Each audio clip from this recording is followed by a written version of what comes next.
the news at 1. International Monetary Fund applauds President Tinubu for repositioning Nigeria's economy. Second area for technical support that they are offering is in the area of our fiscal, monetary and structural reforms. Abuja Metropolitan Management Council to relocate traders at Apo Mechanic Village by end of the year. And correspondent takes a look at the role of television as the world marks the day.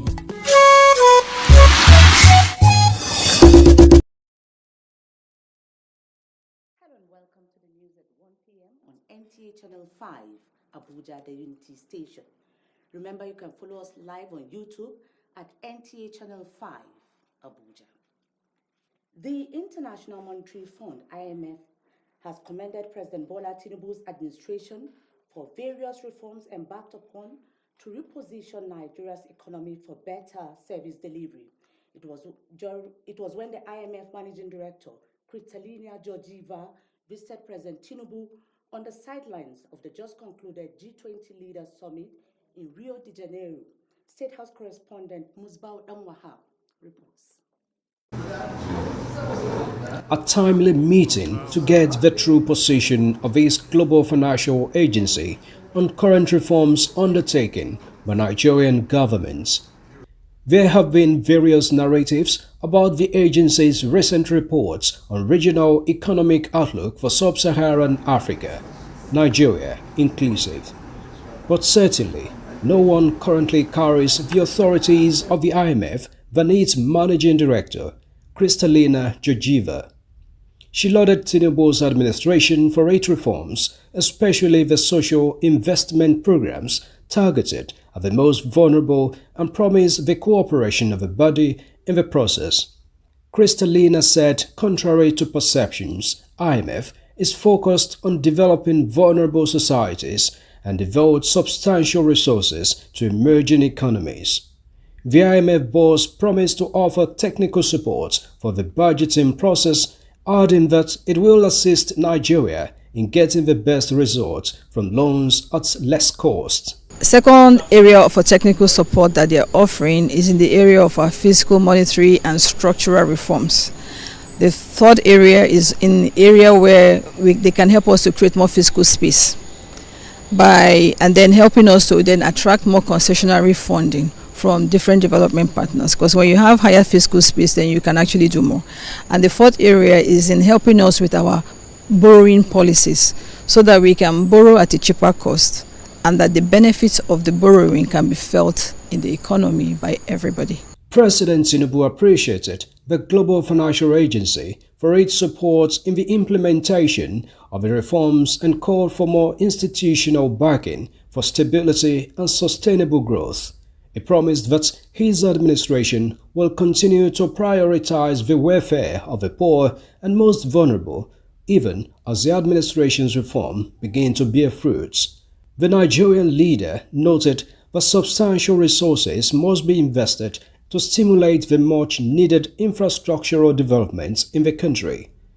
And the president updated the IMF boss that Nigeria's ongoing tax reforms will further stimulate the economy. We've instituted the reforms on our own. We didn't even do the reform based on IMF advice. We started the reform and we felt this was the best way to go for our economy to survive, for us to benefit maximally from government policies and incentives. We had to remove those subsidies. Now we've done it on our own. And the IMF is saying, now you've done the reform, so if we're going to support you, we're not asking you to do any more reform because you've already done the reform. So we're now here to support you because you've done the reform on your own. How much more can we now give you to stabilize your economy and for the people, the citizens, to feel the impact of these transformational policies and reforms that we've instituted? President Tinubu also urged the institution to change the perception that the reforms it backs tend to be tailored along Western ideas rather than the needs of the developing world. From Rio de Janeiro, Musbao Damwahab, NC News.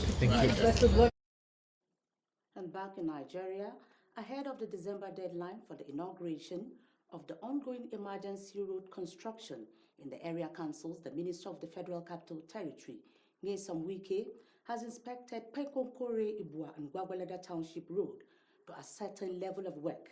Odozi Yakubu was there and brought back this report. The joy of Gwagwalada residents knows no bound with the ongoing infrastructure development in their community.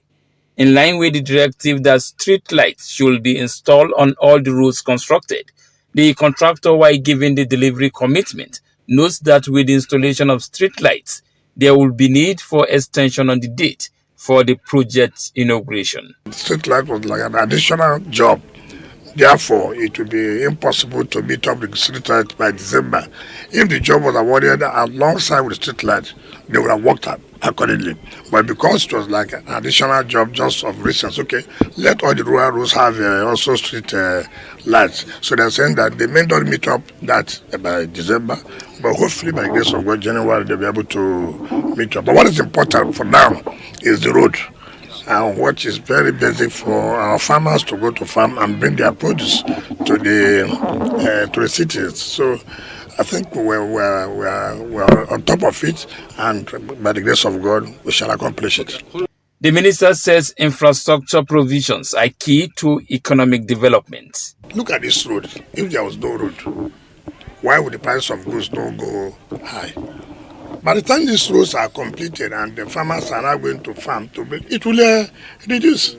So these are part of the strategies, like infrastructure is basic to turn around any economy, any part of the world. The last destination for the project inspection ahead of the December inauguration is Abuja Area Council. Onoze Yakubu, NTA News. Still talking infrastructure, the ongoing repairs and maintenance of street light installations embarked upon by the Abuja Metropolitan Management Council is a way to ensure the nation's capital city is well illuminated at night. Onoze Yakubu in this special report takes a look at the state of functionality of the FCT street lights. With the change in narratives on infrastructure development, Abuja, the nation's capital city at night, is becoming illuminated with the introduction of solar power street lights installations, which are complementing the conventional lights. But vandalism has been a major challenge. If you see some other areas where are dark, you see some hoodlums. They're always disturbing people. They can snatch your phone, snatch everything, take your money away. So it's good to have street lights so there can be lighting everywhere. I will expect if this gets to him and with the voice of other people, I know him being the man of a development, he doesn't come to a town and leave that town the same. The town must miss Wike. I want FCT to miss Wike when they will say, we have light now because Wike was in FCT. If you are coming from area from the Zuba site, coming towards that Guaripa site, some other areas have street lights, but they are not functioning. And then the other areas that do not even have street lights, at night you see a lot of accidents, especially during rainy season. There are places you go, no sign, nothing to show that this is a city. The street lights are not working. In fact, if your car happens to develop fault around that area, in fact, you are just at the mercy of God. Because the repairs and maintenance on the street light are in line with the FCT Minister directive to lighten up the capital city. Coordinator Abuja Metropolitan Management Council Felix Obua says a suspected contractor involved in vandalizing the streetlight accessories has since been arrested.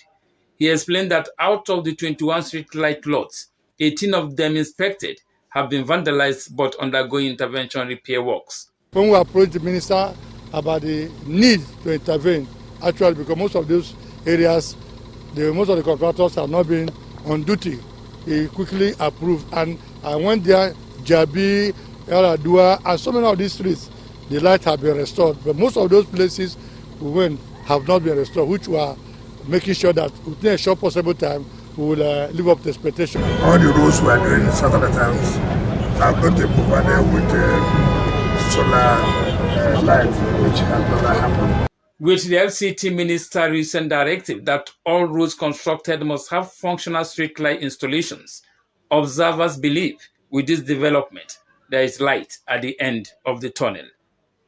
Onoze Yakubu, NTA News. And away from infrastructure, it is another year bringing to remembrance the role of television in the shaping and reshaping of the world. Abdullahi Ajay in this report takes us through a reflection of mixed audio and pictures as a medium of communication and development. The TV has remained indispensable in the life of many people around the world because people on a daily basis rely on the TV for information, entertainment, education. Television represents a symbol for communication and globalization in the contemporary world. From the first invention of television in the 1920s up till the contemporary time of what TV is today, the television has remained a phenomenon of global communication that shapes and molds public opinion. Television has continued to be the largest source of video consumption. Though screens have changed in different sizes, people now create content, post, stream in different platforms, and the number of households with TV sets have also continued to be on the rise. So, on the 21st November 1996, the United Nations held the first World Television Forum, where leading media figures met to discuss the growing significance of television in a changing media world. Since then, this day is usually used to create awareness on how the media plays a role in the promotion of cultural diversity, common understanding, and advancing issues of socio-political socialization. Nigerian television is coming up. It's not there yet, but it's on the road to, and I believe with time things will get proper, will be there. Nigerian TV, they work well. What makes you feel they are working well? They hear some news there. Nigeria, like any other country, has its own TV story, spanning over many decades of impact, with many respected veterans who have shaped the industry. It used to be Nigerian Broadcasting Television before it blossomed into the Nigerian Television Authority. Anybody who's been following television from the 60s up until date would know there has been a remarkable improvement, quality-wise, content-wise, everything. Beyond the notion that TV is elitist in nature, World Television Day is a time to renew governments, organizations, and individuals' commitment to support the development of television in providing unbiased information, devoid of fake news, at a time of the social media and digital era. In Abuja, Abdullahi Ajia, NTA News. Similarly, the Nigerian Television Authority joins the global community in celebrating World Television Day 2024, a day dedicated to acknowledging the profound impact of television in connecting, educating, and inspiring people worldwide. The Director General, Nigerian Television Authority, NTA, Saliu Abdulhamid Dambos, in a statement to mark the World Television Day, acknowledged the role of television in impacting communication, fostering understanding and unity across diverse cultures and societies. He says in more than 4 decades, NTA has proudly served as Nigeria's foremost broadcaster, committed to delivering quality programming that informs, entertains, and empowers our citizens. In its words, this year's theme, Shaping the Future Through Television, underscores the evolving role of television in driving societal progress, amplifying diverse voices, and promoting sustainable development goals. As a public broadcaster, NTA remains steadfast in leveraging technology, creativity, and innovation to meet the demands of an ever-changing media landscape. He further expresses NTA's commitment to providing accurate and unbiased news coverage to keep Nigerians informed about local and global events, offering educational and developmental content that uplifts and empowers communities, celebrating Nigeria's rich cultural heritage and showcasing our talents to the world. In the digital era, NTA promises to invest in both human and material resources and partnerships to ensure every Nigerian, regardless of location, can access the power of television, The DJ enjoins viewers as stakeholders to continue supporting our mission as we redefine television's role in nation building. You're watching NTA Channel 5 News at 1 p.m. Still to come on the news.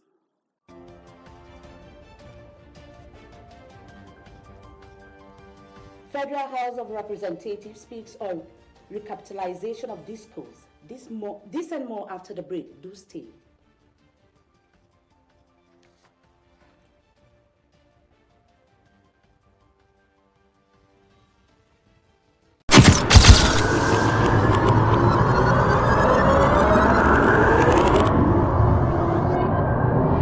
Good evening, glad to have you join us. Thanks for joining us on Weekly News Wrap. Thank you very much for having me. And it is on that note we welcome you to today's edition of the program. I will celebrate creativity, lasting impressions. There's no book stating that this is the role for men.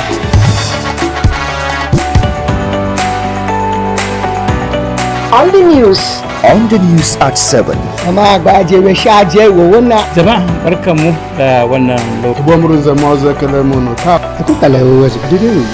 Unity Station, NTA Channel 5, Abuja. Would say have a lovely day.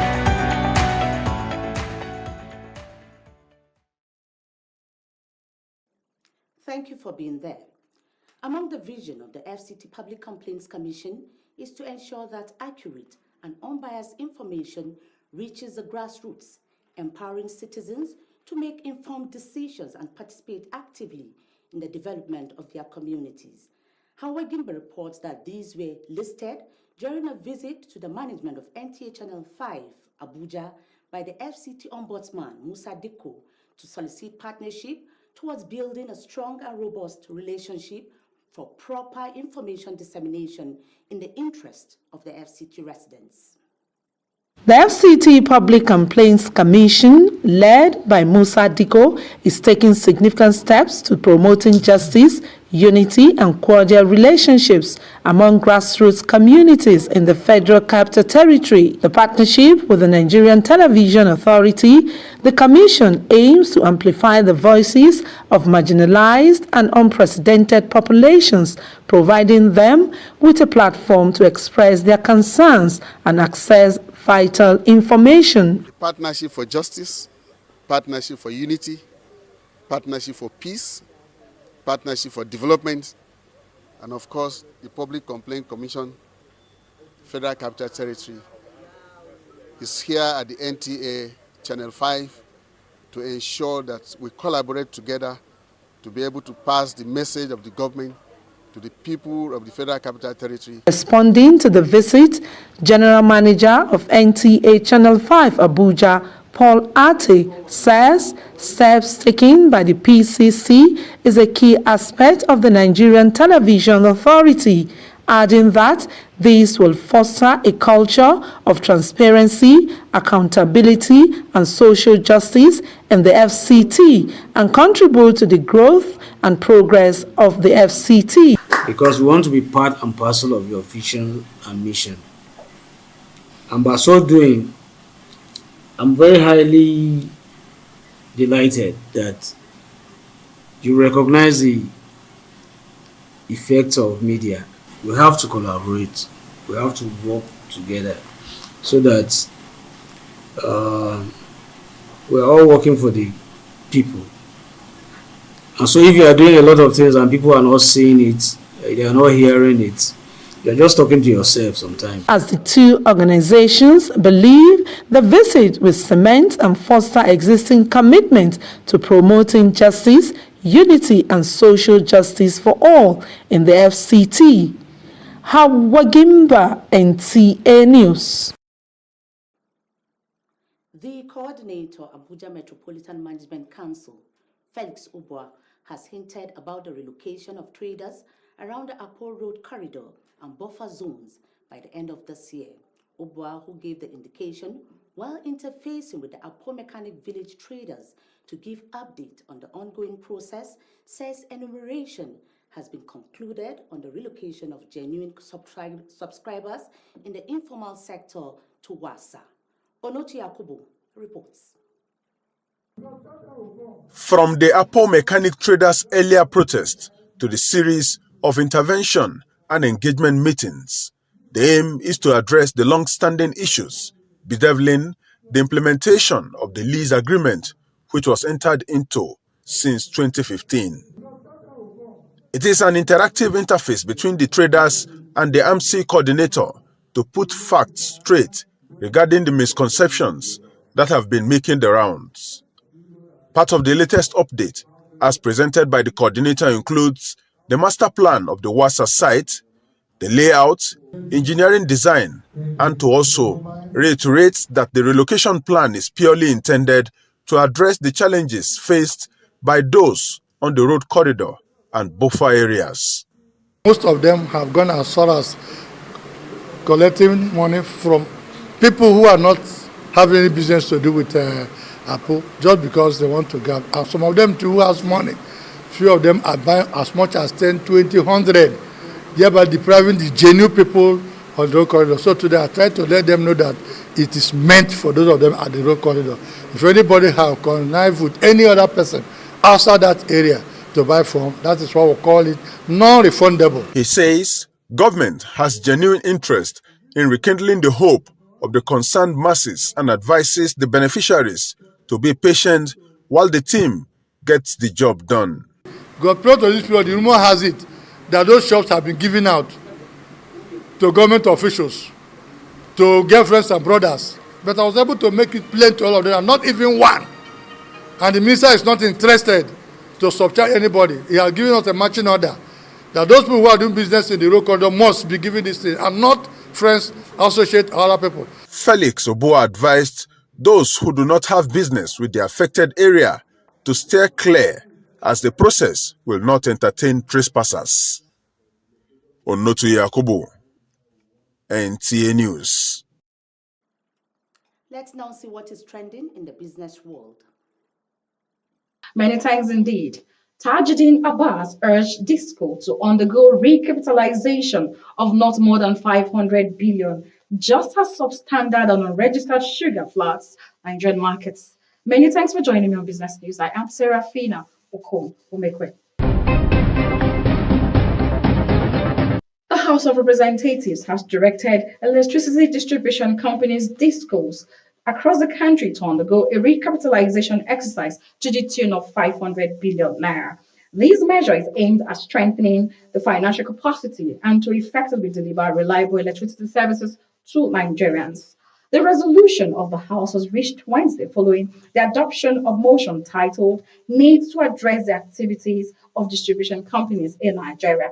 The House stressed the growing concerns over the operations of electricity distribution companies across the country, noting that their activities have increasingly threatened Nigeria's economic stability and the welfare of its citizens. Also, it expressed concern that despite Nigerians paying for electricity meter installations, DISCOs often demand additional payments for meter replacement under questionable circumstances, further compounding financial burdens on consumers. And moving on, the Federal Competition and Consumer Protection Commission, FCCPC, have raised concerns about circulation of substandard unregistered sugar products in Nigerian markets. According to its press release released recently, these smuggled brands, mainly from Brazil, failed to meet mandatory vitamin A fortification requirements, thereby posing significant health risk and economic threats. The FCCPC stressed that the influx of substandard sugar undermines the local sugar industry, creating unfair competition for relevant producers, just as smugglers often manipulate prices to deceive consumers, putting undue pressure on genuine manufacturers. And moving on to an interesting story, cocoa futures have surged by over 16% month to date in November, making it the best performing commodity with a market value of 6,800 units traded so far. The surge comes as cocoa output dropped by over 14% year on year, with heavy rains in Ivory Coast and strong winds in Ghana. The top two producers disrupting the harvest and tightening global supply. Consequently, cocoa futures, which track global cocoa prices, have risen consistently throughout November, closing 4 consecutive weeks above their opening price and reflecting the increase in global market prices. This strong performance has pushed the year-to-date gains for cocoa futures on the commodities markets to over 100%. Notably, the contracts have delivered positive returns in 8 out of 10 months of the year 2024, as of market opening on November 20th. However, according to reports, Nigeria's favorable climate in the southern region could position the country for gains amid the rise in global cocoa prices. That concludes business news this week. Stay for the continuation of the news. I am Serafina Okun Omekwe. Many thanks.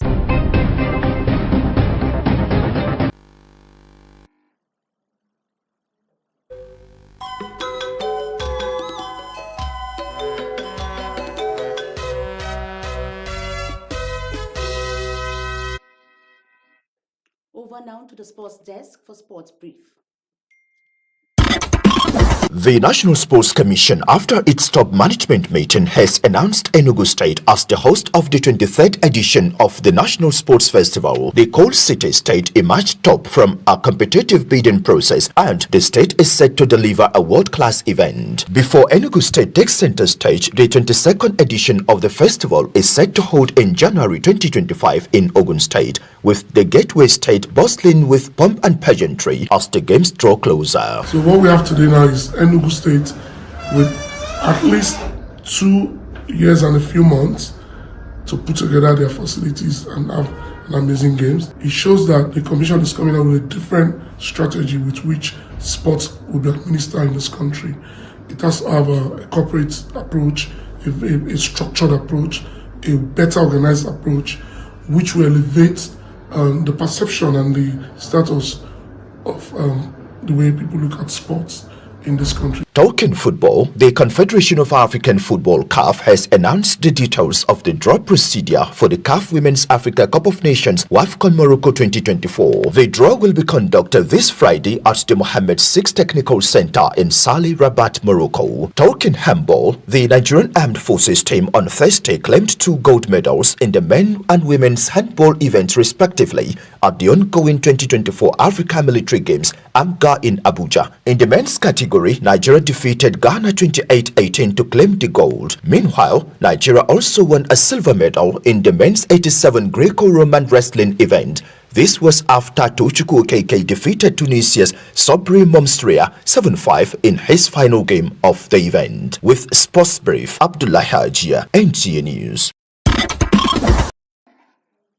And that concludes the news at 1. See you again at 7 for more. I am Mariam George Jetubo.